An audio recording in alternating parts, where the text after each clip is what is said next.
তাৰমানে আপোনালোক আৰু আমাৰ মাজত কথাটো মই নাজানো টেকনলজিৰ কাৰণে আপোনালোকে নোৱাৰে নে কি কৰে আমাৰ আৰু আপোনালোকৰ মাজত কথাটো ক'ত নিমিলে যে পানীটো আহিলে ওপৰৰ পৰা আপোনালোকে প্ৰথম গম পালে যে পানীটো আহিব আৰু পানীটো আহাৰ মিনিমাম আপোনালোকে 4-5 ঘণ্টা আগত গম পায় সো সেইখিনি সময়ত ডিচিক ফোন এটা কৰি আমাৰ মানুহখিনিক এলাৰ্ট কৰিব লাগে যে আজি পানী কিন্তু মই পৰিৱেশটো আমি ভাল দেখা নাই আপোনালোকে মানুহখিনিক আগতীয়াকৈ ৱাৰ্নিং কৰক এতিয়া আপোনালোকে কি কৰিছে গ্ৰুপত এটা মেছেজ দিছে মোৰ হাতত যিটো খবৰ আছে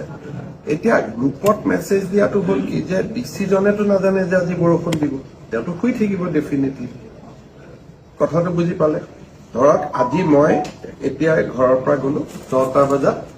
মই ঘৰ গৈ পালো 10টা বজাত স্বাভাৱিক মানুহ শুই যায় মইতো গম নাপাওঁ যে বৰষুণ আহিব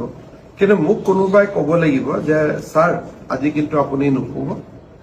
হেভি ফ্লাড আহি আছে আমি হয়তো গেট খুলিবলগীয়া হ'ব পাৰে তেতিয়াহ'লে ডিচিজনে কি কৰিব তেওঁ লগে লগে মানুহখিনিক এলাৰ্ট কৰিব এতিয়া আপোনালোকৰ হৈছে কি ইউ প্ৰিপেয়াৰ ৰেকৰ্ডছ স্পিৰিট আৰু লেটাৰৰ মাজত এটা বহুত ডাঙৰ গেপ থাকে